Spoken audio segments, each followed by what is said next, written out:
Hola, ¿qué tal amigos de Hex Santiago? Un gusto saludarlos nuevamente. Hoy día comenzamos una serie de podcasts de aproximadamente 7 capítulos en el cual conversaremos algunos temas que nos llaman mucho la atención y además están muy en boga, sobre todo en el ámbito del cual pertenecemos, que es la pedagogía. Metodologías de trabajo en el ámbito virtual. ¿Cómo las integramos? Puede ser incluso hasta la metodología tradicional. ¿Cómo integramos la metodología tradicional al aula virtual? Podría ser parte de la reflexión también. Pero también vamos a tomar lo que llamamos hoy día el Flipped Classroom o la clase invertida también, que es como el boom que hay hoy en día respecto de cómo abordar la clase virtual. Pero también podemos tomar el ABP. ABP como parte de este proceso y proyecto en el cual podemos abordar un diseño curricular. Pero tampoco dejemos de lado a cosas como la evaluación.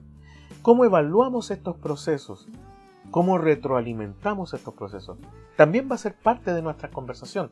Así que las y los invito a ser parte de esta serie de podcast que vamos a realizar con Hex Santiago y nuestros amigos de Maestrico.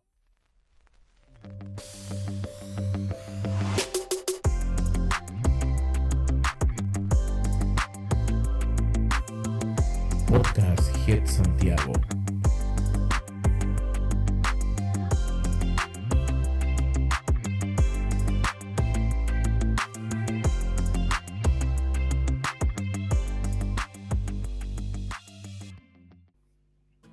Bueno, como les decía, hoy día comenzamos esta serie de podcasts que vamos a abordar metodologías y evaluación. La idea es que podamos conversar, reflexionar en torno a estos distintos tipos de evaluaciones que existen y de metodologías de trabajo para poder abordarlos virtualmente, que esa es nuestra gran temática. Cómo conseguimos herramientas como docentes para poder abordar este diseño curricular y esta evaluación. Y para eso hemos invitado para esta serie de podcast y para conversar, y a lo mejor en otros capítulos más también, adicional a algún otro amiga o amigo de Hex Santiago, pero hoy día vamos a partir con nuestros compañeros de Maestrico. Ustedes conocen a Maestrico, Rubén Martínez, que fue el que comenzó Maestrico, y también ahora último se adhirió y está como participando y ser parte de Maestrico a Ángel Terrón. ¿Qué podemos decir de ellos? Rubén Martínez Sánchez, él es profesor de primaria con formación en posgrado en psicopedagogía escolar, graduado por ISEN, Centro Universitario de la Universidad de Murcia. También es Google certificado, educador nivel 1 y nivel 2, Google Certified Trainer, Apple Teacher y Microsoft Innovate Educator. Además, también les cuento que Rubén está cursando o está llevando a cabo el proceso de doctorado. Así que una excelente bienvenida también a Rubén. Hablemos también de Ángel Terrón. Ángel es diplomado en educación física, pero su magistratura la realiza en educación primaria. Actualmente, y hace 10 años, desarrolla la docencia en el colegio Nuestra Señora de la Compasión en Dos Hermanas, ubicada en Sevilla. También tiene Google Certified Educator nivel 1 y nivel 2. Y también, para que ustedes sepan que esto es uno de los centros también del Flipped Classroom, nivel 1 y nivel 2 de Flipped Learning, Edpuzzle Coach. Y también en Apple Teacher. Así que le damos la bienvenida a estos dos tremendos actores del Flipped hoy en día. Hola, ¿qué tal? ¿Cómo están? Ángel, Rubén. Hola, muchísimas gracias por la invitación. No, gracias a ustedes por estar participando en esta serie de podcast. Ya lo habíamos conversado, porque nosotros conversamos antes de llevar a cabo estas cosas, no las llevamos así a tira y a locas, como les decía. Pero partamos a ver con esta pregunta, para ir de inmediato al tema. ¿Qué es Flipped Classroom? Que siempre me ha costado tanto pronunciarlo, pero ahí está. O lo que algunos llamarían clase invertida. ¿Qué es lo que es? ¿Cuál es la definición que podríamos tener del Flipped? ¿Quién de ustedes dos quisiera partir? ¿Ángel? Sí, claro. Cuéntanos. Sobre todo, bueno, dar las gracias al equipo de Santiago por la invitación, al equipo de Maestrico y abordemos el tema. Yo llevo tiempo trabajando lo que es Flip, claro, en el aula, y sí que es verdad que antes de meterme de lleno con mis alumnos hice una formación en Flip Learning, ¿no? Para poder dominar toda esta parte. Y siempre nos dejan claro que en esta formación que el enfoque pedagógico Flip no es otra cosa que en el que el espacio de aprendizaje del grupo aula, se convierte en un espacio de aprendizaje activo, ¿no? Y ese cambio de espacio ayuda a tener mucho más tiempo para dedicarle a la práctica de aula real. Para mí eso es el fin. Interesante, aprendizaje activo. Rubén, ¿a qué le llamamos aprendizaje activo? Yo diría que aprendizaje activo es sobre todo centrarse en el estudiante. Es decir, hasta ahora siempre pensábamos que el profesor era como el núcleo de la enseñanza, en el que solo tenemos que pensar en una clase tradicional, en la que una clase de 60 minutos nos pasamos 40 mínimo hablando nosotros solos. Ya luego dejamos 10 minutos para que los niños hagan ejercicios o resolver dudas, pero normalmente la mayoría del tiempo nosotros como protagonistas. La metodología Flipit cambia. O sea, el aprendizaje activo es porque los estudiantes van a ser el núcleo. Nosotros vamos a dar la clase por medio de vídeos que ellos van a ver antes de ir a clase. Y luego en el aula se van a limitar a hacer ejercicios y actividades. Entonces, por eso es aprendizaje activo. Ahora, es interesante porque yo me he dado cuenta de que hemos centrado mucho el Flipit, sobre todo en este contexto de pandemia en el cual estamos, en la realización y producción de videos. Por lo tanto, la mayoría de lo que podríamos decir de lo que hemos mostrado dentro de la metodología es video. Pero hay una pregunta a ustedes dos. ¿Es solo video o podemos utilizar otro tipo de recursos? ¿Cuáles son los recursos que podemos utilizar en el Flipit? Y pensándolo en el contexto virtual, ¿no? La verdad que la realidad es la que me has dicho, que la mayoría de las veces Flipit es por medio de vídeo. Pero hay que pensar que también se puede mandar, por ejemplo, lecturas. Nosotros, cuando estábamos viendo educación, es lo típico de que el profesor nos mandaba a leer una lectura para luego hacer unas actividades en clase. Eso también es metodología Flipit. O sea, no hace falta limitarnos solo a los vídeos. Hay que tener en cuenta que los vídeos es un componente muy fuerte debido a que es más llamativo y más atractivo que una lectura para los niños, sobre todo. Pero también tenemos que tener en cuenta todas las posibilidades.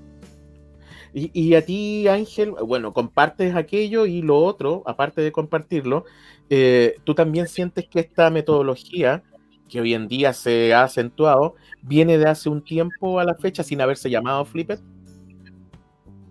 Sí, yo creo que tradicionalmente se ha cambiado ciertas actividades al espacio fuera del centro, a un espacio más individual de alumnos en casa, y no siempre se ha estructurado como el Flip lo ha estructurado, ¿no? No ha tenido un desarrollo exhaustivo de cómo se llevaba a cabo, pero sí que ciertas actividades, como comenta Rubén, de que antes el profesor nos mandaba esa cierta lectura o ese material para que te fueras preparando cuando llegaras a clase a abordar el tema, sí lo utilizaban muchos profesores y se ha hecho.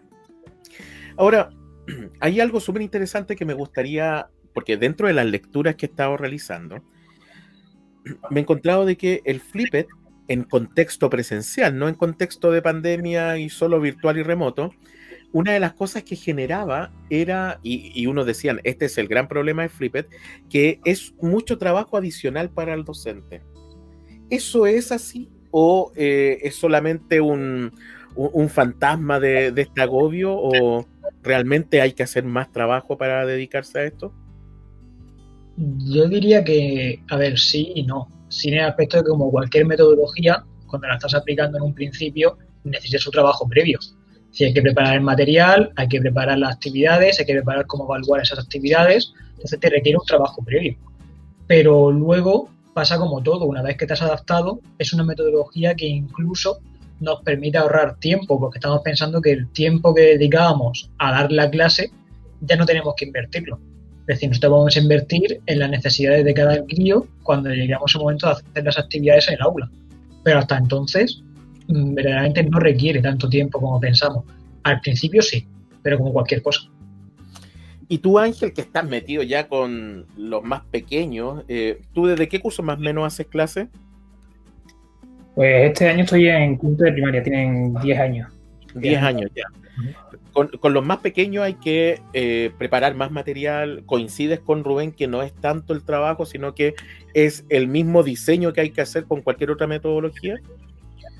Sí que al principio, cuando te formas, ves que necesitas muchos recursos para poder abordar este tema. Pero pasa, creo que con todas las metodologías que por primera vez vas a utilizarla tú en clase, te tienes que preparar y tienes que formarte en ello. Lo que sí es necesaria en el tema del flip, creo que es una buena planificación para saber en qué momento del aprendizaje y en qué momento del trabajo se encuentran tus alumnos para así buscar esos objetivos, esos contenidos que tú quieras abordar con ellos, utilizar los recursos, o las fichas, o los test, o el vídeo que vayas a utilizar, ¿no? Entonces yo marcaría más la planificación que montar un vídeo solamente. Ahora, no sé si ustedes compartirán lo que les voy a decir, pero puede ser que el hecho de que ahora signifique tanto trabajo es porque el profesor tiene que ir adquiriendo competencias nuevas. ¿A qué me refiero? Normalmente uno utilizaba antiguamente, hace 10 años atrás, bueno, hace incluso 5 años atrás, solo textos, ¿ah? Y era reproducción de textos finalmente todo esto. Incluso ni siquiera algún video, sino que ahora con el Flipped uno tiene que producir videos. Y eso es una nueva competencia. ¿No creen que ahí está como este problema que hay, que falta poder tener una lectura audiovisual de las cosas? No sé, ¿qué opinan de eso? A ver, es obvio que la metodología Flipped requiere ciertas competencias digitales, aunque sean mínimas. Yo no creo que sea necesario llegar al punto de tener que producir tus propios vídeos, porque ahora mismo solo tienes que conectarte a YouTube, buscar un contenido en YouTube y tienes miles y millones de vídeos que te explican ese contenido y podemos utilizarlo. Ya está en nosotros, pues, enriquecerlos más, como puede ser con una herramienta de Edpuzzle, por ejemplo, con un formulario de Google. Eso, claro, requiere ciertas competencias digitales, pero no creo que llegase al extremo de ponerse a editar tus propios vídeos. Está claro que lo mejor es que salgamos nosotros por el propio hecho de que somos el profesor de esos niños y que nos vean a nosotros antes o que nos escuchen a nosotros antes, siempre es mejor. Pero a la hora de iniciarse en esta metodología, yo pienso que siempre hay que ir poco a poco en el aspecto de que al principio pues, podemos utilizar los vídeos de otras personas y luego, si nos atrevemos, pues nos ponemos delante de una cámara y vamos grabando poco a poco, pero sin presión, porque siempre es con una metodología nueva. Pero intentar salir sobre todo de la zona de confort. Yo pienso que lo difícil es salir de la zona de confort de la metodología tradicional, de tener un libro de texto que nos marca lo que tenemos que hacer. En ese sentido, ahí igual me genera otra duda. Ya, está bien, no hay que hacer los videos. Hay algunos que los hacen y adquieren esa competencia. Pero entonces hay otras competencias digitales que el profesor debería tener. Y tú, porque no es llegar y buscar en internet, hay formas de buscar y tenemos que filtrar todo lo que encontramos. ¿Qué piensas tú respecto de esto, Ángel?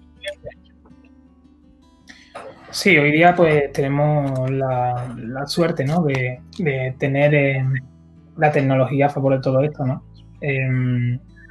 Para encontrar todos estos recursos. Y incluso hay aplicaciones y hay bancos de recursos explícitos para hacer flip, ¿no? Y sí que creo que es el salto, como dice Rubén, de salir fuera de tu zona de confort, el salto a esa competencia que tú no dominas, inmiscuirte en ella para desarrollarla e intentar ponerla a pie de aula, ¿no? Creo que el salto de la competencia digital es lo que más está frenando a ciertos profesores, pero en el tema de los recursos yo creo que no tenemos tanta dificultad en encontrar cualquiera de los contenidos que necesitemos practicar en el aula. Ahora, yo sé que ustedes dos han hecho muchas capacitaciones. Sobre todo conocemos muy de cerca el trabajo que hacía antes que tú te integrara Maestrico, Ángel, que hacía Rubén. De hecho, nosotros, y aprovechamos de dar un saludo a la RPA, que es la Red Personal de Aprendizaje, que ahora está creciendo una enormidad también, ¿cómo se llama? No es solo América Latina, sino que España, ¿ah? Mucho estamos compartiendo material, y eso ha significado un encuentro con personas que trabajan mucho, distintas metodologías, y hace bastante tiempo atrás estaba Rubén, y Rubén nos dimos cuenta que y si uno lo ve a través de la página de Maestrico, hacen una cantidad de capacitaciones importantes. Ahora, a partir de eso, cuando ustedes hacen estas capacitaciones, ¿qué es lo que más les ha costado a las personas en esas capacitaciones? Yo creo que lo que le ha costado mucho a la gente es salir de la zona de confort. Es decir, era inevitable pensar en el tema de las competencias digitales. O sea, había mucha gente que nosotros mandábamos un enlace por Meet y teníamos que explicarle cómo conectarse a esa reunión de Meet. Esto es una realidad, pero es un porcentaje muy pequeño. Lo que sí nos hemos encontrado es muchos que son reacios a salir de esa zona de confort, pero luego, cuando salen, se dan cuenta de los beneficios que tengan. Es decir, nosotros en nuestros talleres intentamos que por medio del trabajo en equipo, de entre varios profesores de diferentes partes del mundo, lleguen a utilizar la metodología que estamos enseñando, e intentamos siempre que salgan con un pequeño producto para que ellos mismos se den cuenta que no es tan difícil aplicar una metodología, dentro de que va a tener sus dificultades, pero como digo siempre, es salir siempre de la zona de confort. Y tú, Ángel, ¿qué opinas de eso? ¿Cómo se han suscitado las capacitaciones estando tú a cargo de ellas? Bueno, es lo que dice Rubén, ¿no? El miedo a salir a la zona de confort frena mucho. Sí que es verdad que hay ciertos profesores, un porcentaje, porque cada vez creo que va a menos, no confían en que la utilización de estos cambios vayan a producir mejores resultados en su alumnado. Pero creo que en el fondo están esos miedos a meterse en algo que no puedan dominar, o a meterse en algo que les requiera unas ciertas competencias que les cueste trabajo, y no se atrevan a arriesgar ese aspecto para ver si esos resultados mejoran o no con el alumnado. Entonces, desde aquí es animarle a comparar esos resultados si alguna vez se meten en ellos. Es interesante, quiere decir que es toda una aventura esto, porque en estas capacitaciones ustedes han sentido más resistencia o han sentido que los docentes y las docentes quieren aprender esto. Yo he sentido que mucho apoyo y muchas ganas de aprender. Hay que tener en cuenta que los talleres que estábamos dando desde Maestrico han sido gratuitos y un sábado. Es decir, yo ya siempre lo digo al inicio de las formaciones, que el hecho de estar un sábado e invertir una sola de tu tiempo de ese fin de semana de descanso ya es mucho. Es decir, estás invirtiendo tu tiempo libre en formarte. Y nosotros estamos hablando de formaciones que estamos haciendo de más de 4 horas de duración, y la gente aguantaba las 4 horas de duración. Eso quiere decir que tenían muchas ganas de aprender. Entonces, yo creo que hay mucha preocupación por la educación del futuro y hay muchísimos docentes que tienen ganas de seguir aprendiendo. Sobre todo también de que nosotros, por medio de los talleres, intentamos aplicar el ejemplo. Es decir, nosotros cuando damos una formación, intentamos hacer una formación flipped. Es decir, la gente tiene material teórico antes de hacer el propio taller. Y yo creo que eso también les anima, porque es algo de que no estoy solo. Sobre todo la palabra mágica es que no están solos. Eso es súper interesante. Ahora, estamos hablando de los profesores. Nosotros llevamos a cabo e implementamos la metodología. Pero ¿qué pasa con la comunidad educativa? ¿Cómo ustedes miran, cómo reaccionan, por ejemplo, los directivos escolares? ¿O cómo reacciona la comunidad? ¿Los estudiantes reciben bien la metodología? ¿Les gusta esta forma de trabajar? Y también otra parte importante, los papás, las mamás, los apoderados de las escuelas o de los centros educacionales, ¿reciben esto como un buen estilo de aprendizaje o metodología de aprendizaje? ¿Cómo podrían ustedes describirlo eso? Ángel. Bueno, pues bajo mi experiencia, cuando empecé todo el Flip, sí que es verdad que hace falta un apoyo de la dirección del centro, de que ellos entiendan y permitan que el profesor pueda elegir su sus herramientas y su metodología. Cada uno somos en nuestro aula nuestros directores de orquesta, digamos, y con el apoyo de la dirección del centro se hace mucho más fácil el abarcar todos estos aspectos a los que te refiere Gabriel, pero sí que es muy importante tener en cuenta con quién trabajamos, son nuestros alumnos, y su entorno familiar, cómo abordan estas nuevas metodologías, cómo podemos explicarle, cómo llegan a entenderlo.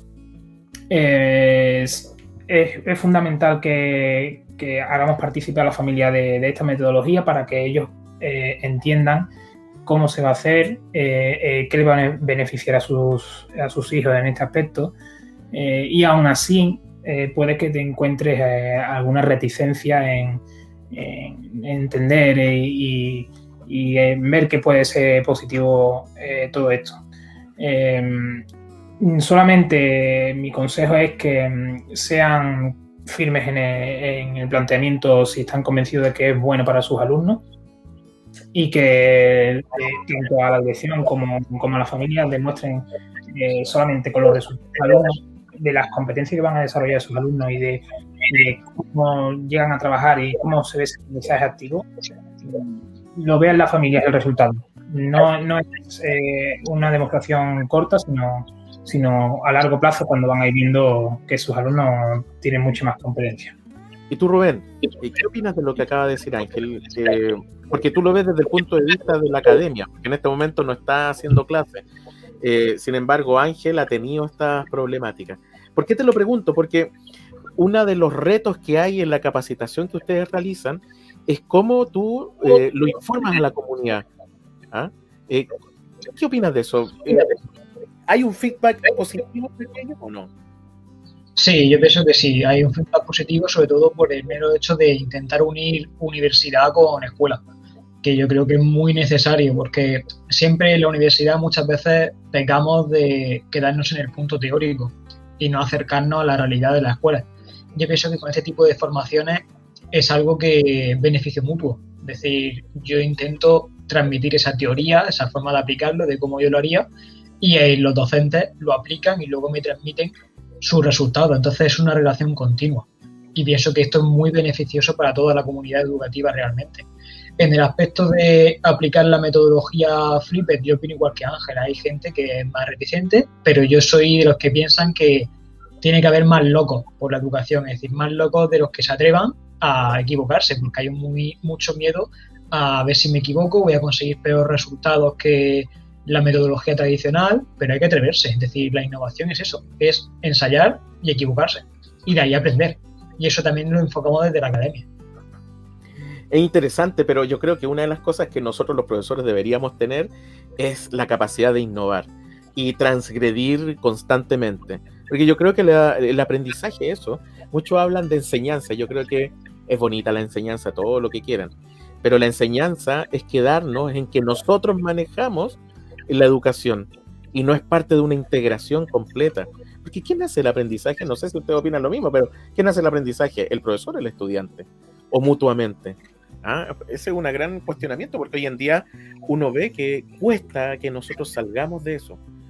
Y constantemente estamos o dictando, escribiendo en el pizarrón, en vez de cambiar esto. Era lo que tú decías, o los dos decían respecto del espacio de comodidad.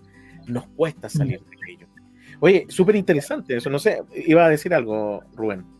Sí, porque yo creo que respecto a eso hay que hacer una diferencia muy gorda respecto a la educación hace 20 años a la educación de ahora. Es decir, siempre utilizo la misma reflexión. A nosotros el mundo, la vida, nos ha cambiado con el acceso a Internet. Antes la metodología tradicional era necesaria porque no había otra fuente de información. Es decir, lo tenía que decir el profesor, lo tenía que decir un libro de texto y tú no tenías otra forma de acceder a esa información. Ahora, por fortuna, la información está a golpe de un clic, es decir, o a golpe de un teléfono móvil. Es decir, nosotros tenemos pequeños ordenadores en los bolsillos. Entonces, ahora es cuando tenemos que cambiar el planteamiento. Tenemos que empoderar más a los estudiantes para que aprendan a usar correctamente esas herramientas, pero tenemos que quitarnos la concepción de que nosotros sabemos las cosas, porque verdaderamente un niño con un móvil en el bolsillo se puede tener acceso a la información más de lo que nosotros vamos a tener en 20 vidas. realmente. Entonces, es lo que tenemos que tener en cuenta. Sí, sí. Ángel, ¿qué opinas de eso? Creo que el papel del docente con respecto a tiempo atrás sí que ha cambiado.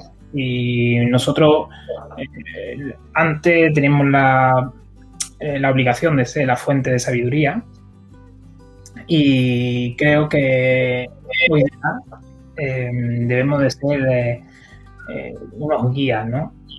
Acompañar a nuestro alumnado, es guía para acompañar, para ayudarle a que ellos desarrollen esa competencia de adquirir la fuente de sabiduría que puede estar en un clic, o puede estar en una enciclopedia, o puede estar que tengan todos los recursos a mano, que hoy afortunadamente tenemos tantos recursos, y que no podemos taparnos los ojos ni mirar a otro lado, que debemos agarrar todo esto que les ha llegado a los alumnos y enseñarle con seguridad cómo deben de hacerlo, y apartarnos de ese foco central en la clase, y que sean ellos los que vayan a por su aprendizaje. Oh, súper interesante. Oye, pero lamentablemente está acabándose el tiempo, ¿ah? Sí. Hemos hablado de varias cosas respecto de Flipped, porque yo creo que las metodologías no se centran en sí mismas como metodología, sino que son parte de un contexto. Y ese contexto son los centros de educación. Tenemos resistencia, tenemos directivos que a veces nos acompañan y otros directivos que a veces ni siquiera nos toman en cuenta, y eso es algo complejo para el profesor. O incluso uno podría decir que el directivo, que tendría que estar a la vanguardia, está tratando de que todo se mantenga ahí. Entonces hay que atreverse también a dar el paso. Los apoderados que también se abran a la posibilidad, no es solamente un texto el que enseña, sino que hay una multiplicidad de herramientas. Y los alumnos, que yo también me he encontrado por lo menos el año pasado, o este año en el caso de ustedes que están haciendo clases, que también tienen resistencia a esto, les cuesta dar el paso. Yo creo que este es un trabajo entre todos. Ahora, a partir de esa reflexión que hemos conversado el día de hoy, y les agradezco una enormidad por su aporte, les pediría que hicieran una conclusión respecto de esto. Una conclusión, a ver, respecto del Flipped, ¿cuáles son sus ventajas, desventajas, y por qué tendríamos que llevarlos a cabo? Una reflexión así, les damos 3 minutos a cada uno. ¿Ah? Yo digo, a mí de los 3 minutos solo la mitad, por el aspecto de que quisiera transmitir de que las ventajas y las desventajas, en lugar de decirles que se atrevan a utilizar la metodología y que descubran ellos mismos las ventajas y desventajas, porque yo ya tengo mis propias conclusiones, pero no quiero comunicarlas para no influir. Entonces, yo sobre todo animaría de salir de la zona de confort que hemos hablado durante todo el programa y atreverse. Yo digo que salir de la zona de confort no es fácil porque estamos cómodos ahí, pero la cuestión es intentar salir, probar, y aunque estemos tentados de volver a lo que ya conocíamos, seguir probando. Y ya veréis cómo encontraréis inevitablemente otra gente como vosotros, otros locos, locas por la educación, que os acompañarán en este proceso, y así no estaréis solos. Y también comentaros que aunque os encontréis solos en algún momento, tenéis comunidades de educadores, como puede ser la RPA, como puede ser el grupo de GEG, como puede ser las formaciones que hacemos desde Maestrico. Tenéis comunidades para apoyaros y para daros cuenta de que por todo el mundo hay gente que tiene esa pasión de educación como vosotros. Súper potente realmente. Ahora, ¿y tú, Ángel? Bueno, para resumir, animarles a todos a dar ese paso de salir de su zona de confort, de apoyarse en todos los recursos que Rubén ha comentado, en todos los grupos que Rubén ha comentado, y que se hagan a la idea de que con el Flip pueden ganar mucho tiempo dentro del aula,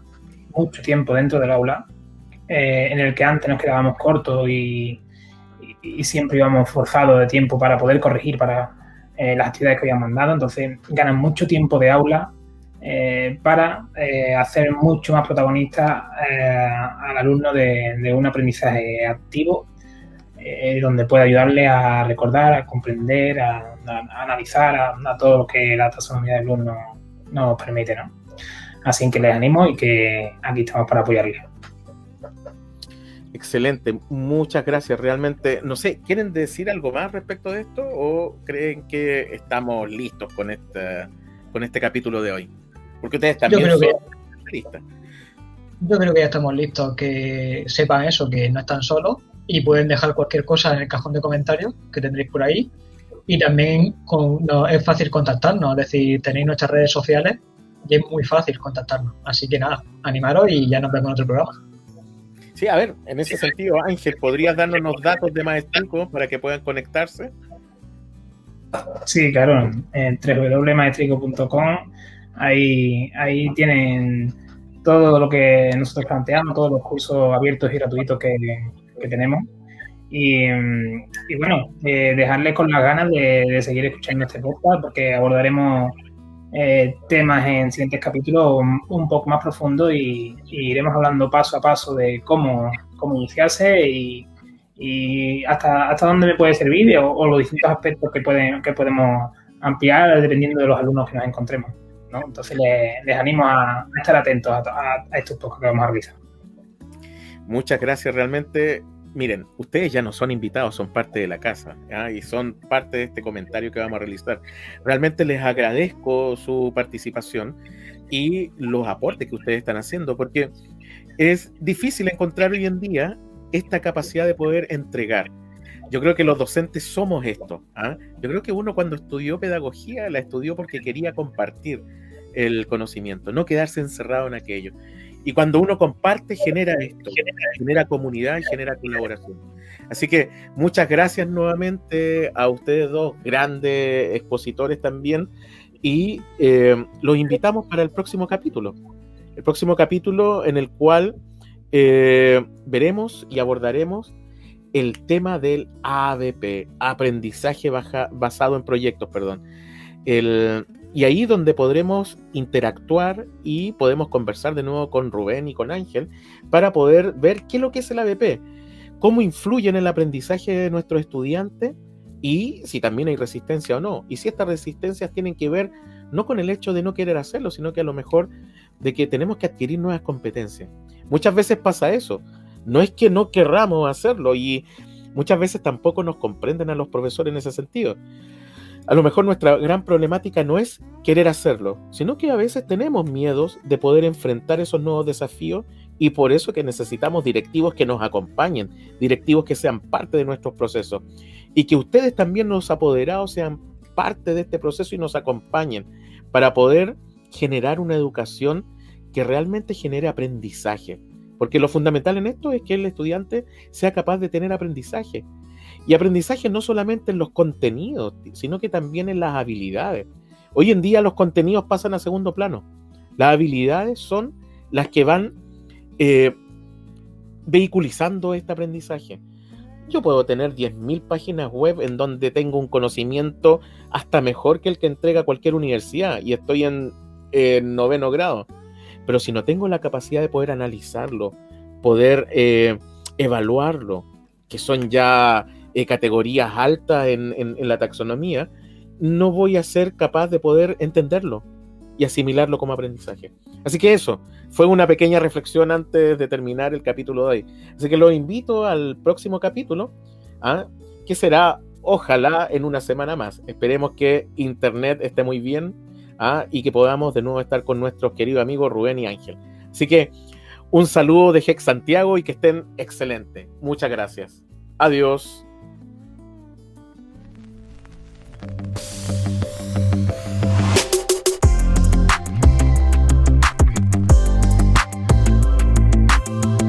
Podcast HEC Santiago.